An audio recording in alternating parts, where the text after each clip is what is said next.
Welcome to the Alcohol Minimalist podcast. I'm your host, Molly Watts.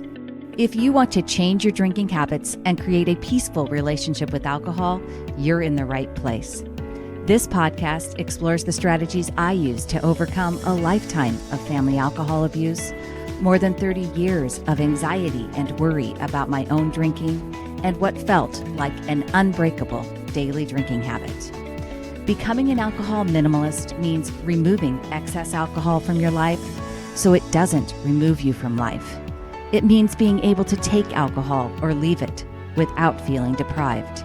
It means to live peacefully, being able to enjoy a glass of wine without feeling guilty and without needing to finish the bottle. With science on our side, we'll shatter your past patterns and eliminate your excuses. Changing your relationship with alcohol is possible. I'm here to help you do it. Let's start now. Well, hello and welcome or welcome back to the Alcohol Minimalist podcast with me, your host, Molly Watts, coming to you from, let's see. When your weather forecast uses words like atmospheric river, what do you think? What do you think it's doing around here? It has been so soggy in Oregon. My goodness. Yesterday was like rain from in every hour, every minute, never nonstop. It was just gray. Yeah, that's what it's doing here in Oregon. Still, we're in April, folks. We are done. I'm done with April showers. No, we need some flowers now. Okay.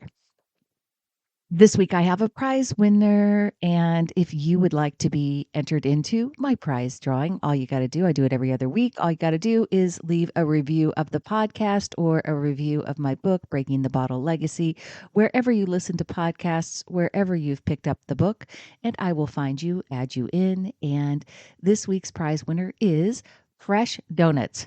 Love that name. And here's what Fresh Donuts had to say. I like Molly's inspirational tone and I like the variety of topics. Having this catalog of episodes was super helpful when I decided to explore my drinking habits and really dig into the gray areas. Learn a new vocabulary about drinking and fill my ears while making some positive changes. Perfect. Awesome. That is exactly what it is my hope. And I'm glad that you find my tone inspirational. Fresh Donuts, all you got to do is email me, molly@mollywatts.com. Let me know that is you, and I will happily mail you out some alcohol minimalist swag. And just so you know, the alcohol minimalist swag, it actually includes a journal that I created back when I was doing 5 for Life. And you get a magnet and a sticker, and it's a nice thing to have. And the journal's actually really useful and handy. So hopefully you will take me up and please leave a review of the podcast. Is most appreciated. The book too, but the podcast, because really all the podcast directories are kind of like search engines. And so the more positive reviews you have, the higher up you are on search. When people are looking for this content, this type of content, this is how they find me. So you're doing something good for someone else who might be looking for an inspirational type message. So April is Alcohol Awareness Month. I mentioned that last week, and this is the last month, the last opportunity to get my online course hybrid coaching program, Step 1, when it will include a 50-minute one-on-one coaching session with me. In May, I will be moving Step 1 inside my new program. And of course, if you sign up now in April, you'll automatically be enrolled in the new program, which will have some new features and benefits. But, right now you still get a one-on-one coaching session with me, which you will not get in the future included in the price of enrollment. And as I've said since last September, when I launched Step 1 back then, everyone who joins me as an early adopter for these programs will be rewarded as everything continues to grow and be upgraded. What makes my program unique, and that doesn't mean it's not valuable now, because it absolutely is. The feedback I get is very, very positive from everybody that's been going through the program. But what makes my program unique is that you pay once, and you have lifetime access, and that includes ongoing monthly group coaching. In the new program, there are going to be more opportunities for ongoing support that, even though they are available to you every month, all the time, you do not pay more for them. Step one is $299 one time for lifetime access, because what I want for you is to create a peaceful relationship with alcohol, to become an alcohol minimalist for the rest of your life. And this is how I do it, by providing lifetime support, lifetime access. And by the way, you can pay for it via PayPal and break that up into four payments even. So it's super affordable, and I would love to meet you, have a one-on-one coaching call with you this month. So sign up now. You can go to www.mollywatts.com/step1 to learn more. On to this week's show. So I've named this episode Behind the Alcohol Headlines because lately I feel like the science of alcohol has been making headlines again. And I think it's important to add context to what these quote unquote new studies are all saying. And I'll give you a hint: when we actually go behind the headlines and dig into the studies, the takeaway is pretty much the same thing that I've been sharing for the past 2+ years on this podcast, which, in case you are new around here, boils down to really these two statements. Number one, no amount of alcohol is categorically safe beyond zero. And number two, if you are not already drinking alcohol, you should not begin drinking for any perceived health benefit. All right. That's the bottom line. That's the numbers from a scientific standpoint. But there's a lot of other things that I talk about in terms of risk profile and risk rewards analysis that need to be taken into account when we're deciding whether or not we're going to include alcohol in our lives. Now, I do talk about low risk guidelines here, but I want to be clear from the get-go. The alcohol minimalist guidelines that I talk about are based on, and only based on, your chances of developing alcohol use disorder. They are provided by the National Institute on Alcohol Abuse and Alcoholism, NIAAA. All right. The low risk guidelines I reference have nothing to do with cancer, death, etc. Those risks, death and disease, are different, and there actually is no scientific consensus on what quote unquote low risk equates to when we are talking about alcohol's link to death and disease. The headlines that come out are usually referring to death and disease because really that's what most people want to understand. How much alcohol can I drink before there is a risk to my overall health and well-being? Well, those risks to your health and well-being vary by individual. The risks are likely very dependent on other factors like your sex, your age, your weight, pre-existing conditions, socioeconomic status, as well as lifestyle factors like stress, diet, exercise, and, oh yes, tobacco use. To make general recommendations beyond what we have in those statements that I just shared, number one, that there is no amount of alcohol that is categorically safe beyond zero. And number two, if you are not already drinking alcohol, you should not begin drinking for any perceived health benefit, is really not possible. Beyond that, you can't make that kind of guideline based on science. Now, if you want to hear more about using science to guide your alcohol decisions, you can go back all the way to episode number 31 back in July 2021. And I talked about some of the issues regarding science when it comes to alcohol and why we can't just completely rely on science and where we should pay more attention to the science. Okay. I'm not telling you to ignore science. That would never come out of my mouth because I'm very much a science nerd. And there's very real science when it comes to alcohol and how it impacts the body. But I want to dig in because what we keep hearing things that make it sound like there's new science and that there's new findings. And I don't know that that's necessarily true. What I want to dig in and see, is anyone really saying anything different about safe levels of alcohol consumption? So Back in February, I did an episode, and I will link all of these episodes in the show notes, folks, with Monica Reinagel on the global burden of disease, discussing a 2022 meta-analysis of the 2020 global burden of risk. And this meta-analysis that was published in July of 2022 basically tried to develop thresholds, so guidelines, based on region-specific, sex-specific, and age-specific levels of alcohol. So more nuanced than any previous type of guidelines or recommendations, right? So age-specific, region-specific, sex-specific, that the levels of alcohol consumption that would indicate the lowest health risks. Now, the author's approach considers, this is from this body of this study, the author's approach considers the population distribution of health outcomes causally affected by alcohol consumption, such as injuries, gastrointestinal diseases, and cardiovascular diseases. The meta-analysis appears to show that for adults aged 45 and older, drinking half a standard drink daily is beneficial for their health, and the daily consumption of up to 2 standard drinks for 55-year-olds and 4 standard drinks for 80-year-olds is associated with similar health risks as abstaining from alcohol.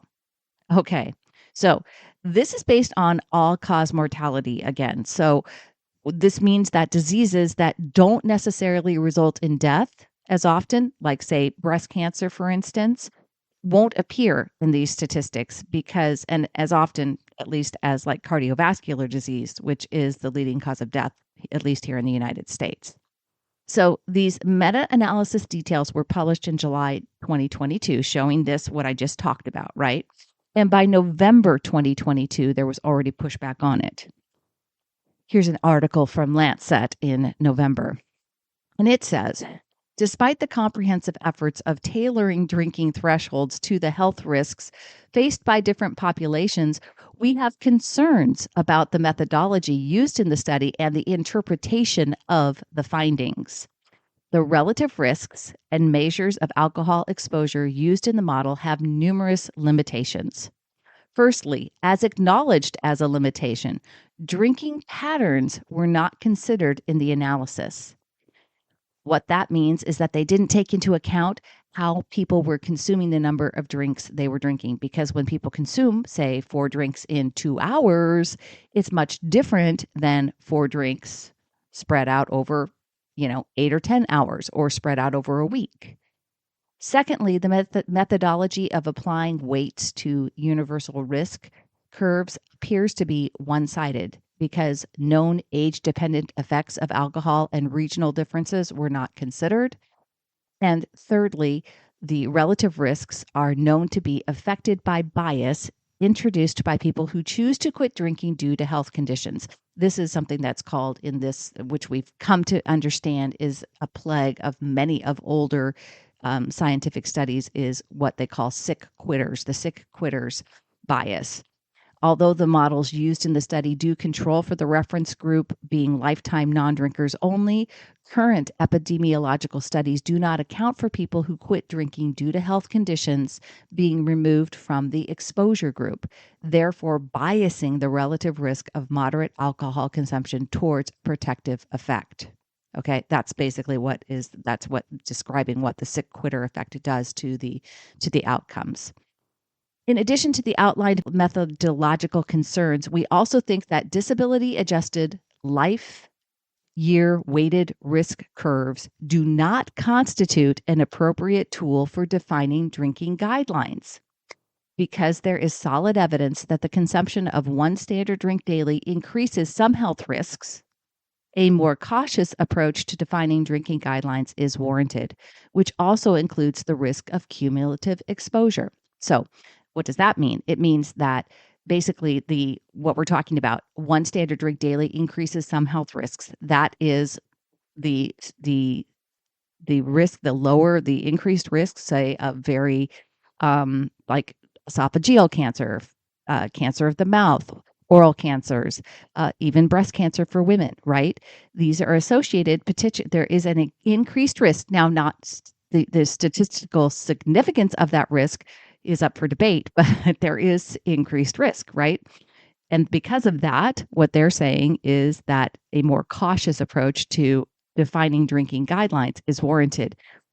It also doesn't take into account the study. This study didn't take cumulative exposure over time, so longitudinal.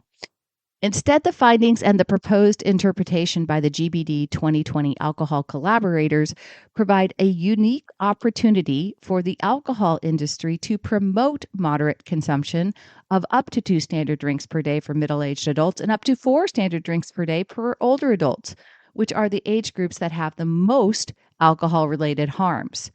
Okay, so that's very interesting. So basically, what they're saying is that this interpretation actually gives fuel to the alcohol industry to promote alcohol use amongst these groups. Thus, the implication of these findings, which are published in a prestigious journal with a global audience, are potentially detrimental to achieving international goals of reducing alcohol consumption and harms. Basically, the meta-analysis authors are being called out here for not taking a more conservative tack on defining drinking guidelines, because it absolutely could encourage people, especially middle-aged and older adults, to continue drinking or drink more than they already are. And the science simply does not support that. Okay. Especially if you look at it what they're saying is there's more science than just global risk of all-cause mortality, because we're talking about disease. We're talking about I would say that the science includes the effects on your sleep, that it affects the neuroscience. There are things that don't necessarily cause you to die, but still impact your overall health. Just a quick break to talk with you about Sunnyside. You hear me talk about it on the podcast, and truthfully, I have so many students and group members that share with me how Sunnyside is their preferred tool. It helps them build their healthier drinking habits and really create that peaceful relationship with alcohol. It's a tool that I feel very confident in recommending. And the Sunnyside team has recently, in September, launched a new iOS app. And that iOS app is going to just enhance the existing text message experience. It makes it easier to build healthier drinking habits for anyone looking to cut back or simply drink more mindfully.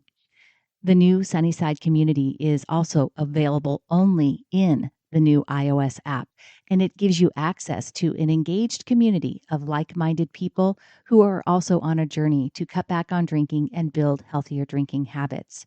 It's a safe, private space, and you'll get access to inspiration and advice from Sunnyside members as well as coaches. I encourage you to go check out Sunnyside. Go to www.sunnyside.co/Molly to get started on a free 15-day trial. That's www.sunnyside.co/Molly. On January 4th, 2023, the World Health Organization published this news release. So this is what the World Health Organization had to say in 2023 about alcohol. The risks and harms associated with drinking alcohol have been systematically evaluated over the years and are well documented. The World Health Organization has now published a statement in The Lancet Public Health. When it comes to alcohol consumption, there is no safe amount that does not affect health. Sounds kind of like what I just said, doesn't it? Alcohol, this is another quote from that press release. Alcohol is a toxic, psychoactive, and dependence-producing substance that has been classified as a Group 1 carcinogen by the International Agency for Research on Cancer decades ago. This is the highest risk group, which also includes asbestos, radiation, and tobacco. Alcohol causes at least 7 types of cancer, including the most common cancer types such as bowel cancer and female breast cancer. Ethanol, alcohol, causes cancer through biological mechanisms as the compound breaks down in the body, which means that any beverage containing alcohol, regardless of its price and quality, poses a risk of developing cancer. The risk of developing cancer increases substantially the more alcohol is consumed. However, latest available data indicate that half of all alcohol attributable cancers in the WHO European region are caused by light and moderate alcohol consumption. less than 1.5 liters of wine, or less than 3.5 liters of beer, or less than 450 milliliters of spirits per week. This drinking pattern is responsible for the majority of alcohol-attributable breast cancers in women, with the highest burden observed in countries of the European Union. In the European Union, cancer is the leading cause of death, with a steadily increasing incidence rate, and the majority of all alcohol-attributable deaths are due to different types of cancer. Now, I will say again that we cannot isolate alcohol from other known risk factors for cancer. So what they're basically telling you is it's observational and associative.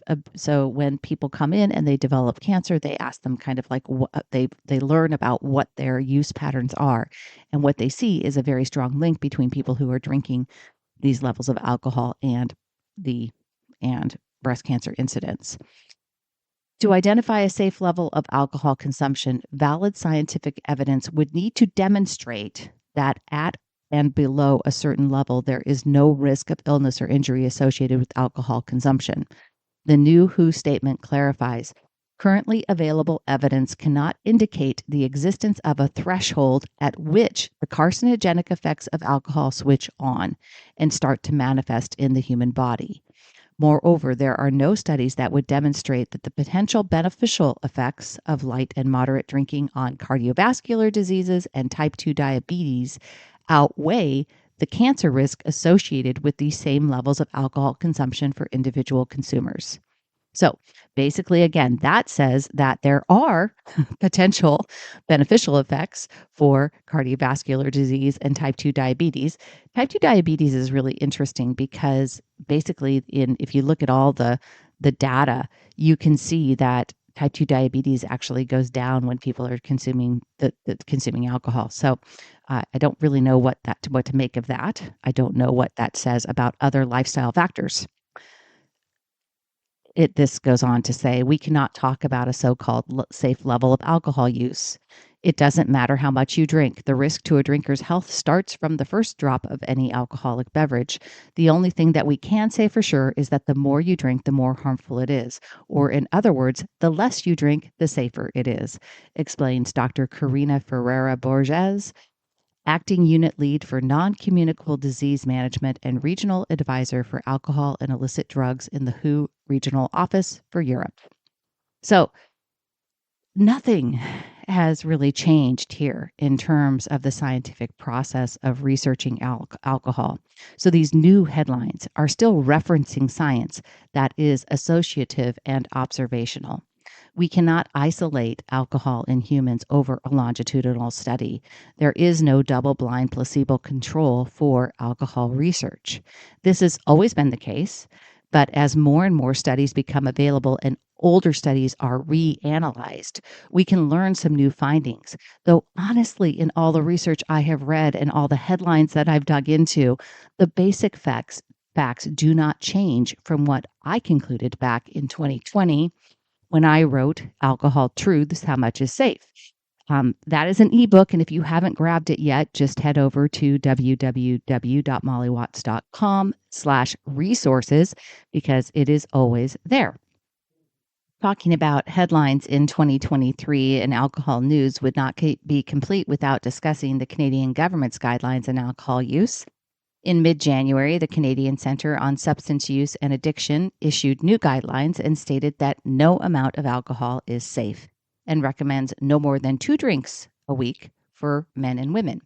Now, here's information from the actual printed document behind the headline, okay? This project represents a synthesis of the best available evidence about the relationship between alcohol use and health outcomes. However, the current evidence base has limitations that are important to acknowledge. Specifically, there have been no randomized trials of alcohol consumption for any morbidity or mortality outcome. As noted in section 2.1.3, the observational studies that comprise the bulk of the evidence incorporated in this report are subject to a variety of threats to validity, mainly not controlling for confounding variables, only adjusting to age and sex. Most studies included in the meta-analysis used for this project assessed alcohol outcomes based on weekly average levels of alcohol use and failed to account for the effects of drinking patterns, e.g., binge drinking or spacing out drinking over time, within those average levels. Hence, we were unable to directly model how binge drinking affects the risk of disease and injury. However, binge drinking is indirectly accounted for in our models as weekly alcohol consumption is correlated with the probability of binge drinking. This project and its conclusions are based largely on population averages and do not necessarily apply to any individual and their unique socio-behavioral, genetic, and medical circumstances, nor do they account for risk and protective factors at the community, familial, or individual levels. So basically, within the body of that very extensive document, it says everything that I basically just told you, that is the problem with the science, and that it acknowledges that there is no randomized trials. It acknowledges that there's a lot of confounding variables. Confounding variables, folks, are all those other things that could be causing cancer, that could be causing death, that could be preventing cancer, that could be preventing death, that we do that don't have anything to do with drinking alcohol. And I've talked about my concerns around the new recommendations in Canada not because I don't think that we should, well, first of all, what I think is that what we need to do is move away from making specific guidelines and threshold recommendations, and we just need to be clear about the fact that there's no safe level, and that it is a class 1 carcinogen. We should absolutely be telling people that. Anyways, I'll get to that in a second. But the thing is that when you tell people that at 3 to 6 standard drinks per week, your risk of developing several different types of cancers, including breast cancer and colon cancer, increases, when you just broadly say that, it's anxiety provoking. And for people who are already drinking 25, 30 units per week, right? When they hear that even if they drink only 3 to 6 standard drinks per week, they still are at risk. That's a recommendation that even if you have to drink 2 or less, it's demoralizing, and they feel like they can't get there in any way, shape, or form, and so they take no action. That's what I worry about. And it says in this report that your risk of larynx cancer increases by 100% after 3 to 5 drinks per week. But it doesn't tell you that larynx cancer was diagnosed in only 0.0197% of Canadians. This is a Canadian study, Canadian guideline. And also, P.S., the most all of those people that it was diagnosed in are smokers. So is it the smoking, or is it the alcohol that's causing cancer, right? We don't know because we can't isolate it. Or some of the language, the final report says that 8 or more drinks a week radically increases your harm. That word sounds very radical, right? And you would assume that the levels of risk are very scary and frightening, but that's actually not what the data indicates. And in some cases, such as with heart disease and stroke, a certain amount of alcohol consumption does remain protective based on associative and observational science, meaning that people who consume up to 7 standard drinks per week are less likely to have a heart attack than those who drink nothing. That's what the science still observationally shows. Now, there are theories as to why that exists, but that's not really what's important. I just want you to understand the data that's being thrown out and used to create headlines. What's important is the outcome has been measured, yet the report makes no mention of it. So overall, there's a distortion of the data. We'll present you something you won't totally understand so that we can tell you what it means in a way that suits our agenda. That's what people said about the Canadian guidelines. In fact, no more than 2 drinks for low risk and 3 to 6 drinks for moderate risk are based on accepted levels of global risk for mortality, which means that at 2 drinks per week, you have a 1 in 1,000 chance of dying as a result of your alcohol use, and 3 to 6 drinks per week that you have a 1 in 100 risk of dying as a result of your alcohol use. So that's where the risk guidelines actually ultimately came from when they decided to make this statement that adults in Canada should drink no more than 2 standard drinks for low risk and 3 to 6 drinks for moderate risk. With those labels, low and moderate, are based on the accepted levels of global risk for mortality. Global risk for mortality. And so that's what it means in Canada. If you are drinking 2 standard drinks per week, you have a 1 in 1,000 chance of dying as a result of your alcohol use. And if you drink 3 to 6 drinks per week, you have a 1 in 100 risk of dying as a result of your alcohol use. Now, statistically, moving from 1 in 1,000 to 1 in 100 is significant in terms of percentage, right? Of course. But does 1 in 1,000 or 1 in 100 feel significant to you in terms of your overall risk?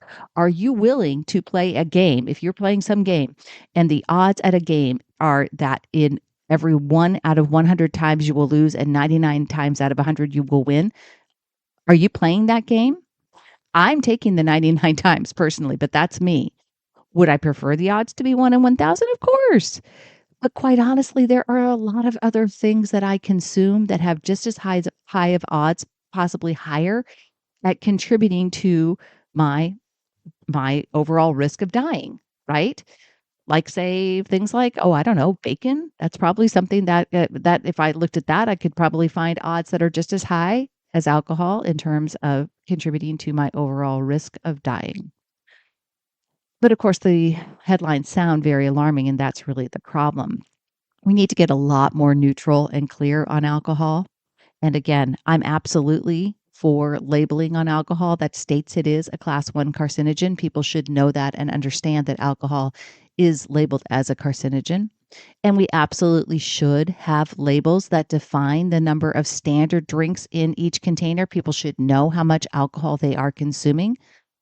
And we definitely need to stop perpetuating the idea that alcohol is good for our overall health and well-being. There are, again, the science is not clear. It's associative, it's observational. I think the best message is that there's no safe amount. And if you're going to drink anything, it should be minimal. Okay, last one. On March 31st, 2023, so very recently, the Journal of American Medical Association, the JAMA, Journal of the American Medical Association, published another meta-analysis designed to answer the question, what is the association between mean daily alcohol intake and all-cause mortality? Once again, that's what the study said, but that's not what the headline said, right? So the headline was in the New York Times, and the headline in the New York Times was, moderate drinking has no health benefits. Analysis of decades of research finds. This is what was in the New York Times. For decades, scientific studies suggested moderate drinking was better for most people's health than not drinking at all, and could even help them live longer. A new analysis of more than 40 years of research has concluded that many of those studies were flawed and that the opposite is true. The review found that the risks of dying prematurely increase significantly for women once they drink 25 grams of alcohol a day, which is less than 2 standard cocktails containing 1.5 ounces of distilled spirits, 2 12-ounce beers, or 2 5-ounce glasses of wine. The risk to men increased significantly at 45 grams of alcohol a day, or just over 3 drinks. So that's a different guideline. One is standard drink, or so the CDC says moderate risk is no more than 1 standard drink for women and 2 standard drinks for men, and here we're talking about 2 and 3. The new report, which analyzed more than 100 studies of almost 5 million adults, was not designed to develop drinking recommendations. Okay, good. But to correct for the methodological problems that plagued many of the older observational studies. Those reports consistently found that moderate drinkers were less likely to die of all causes, including those not related to alcohol consumption. Now, again, basically what they tried to go back in and do was account for the sick quitter effect, to account for the relative risk in terms of patterned, habit patterns, whether it's binge drinking versus spreading drinks out over time, etc. And again, Amanda Berger, Vice President for Science and Health with the Distilled Spirits Council, said the new analysis still suggests that those who drink in moderation live longer than those who do not, but added, no one should drink alcohol to obtain potential health benefits, and some individuals should not drink at all. So that's what the New York Times shared from the JAMA article. But the conclusions in the article itself, in the actual publication, I certainly didn't find to be that clear or compelling. Here's what it said. In this updated systematic review and meta-analysis, daily low or moderate alcohol intake was not significantly associated with all-cause mortality risk, while increased risk was evident at higher consumption levels, starting at lower levels for women than men.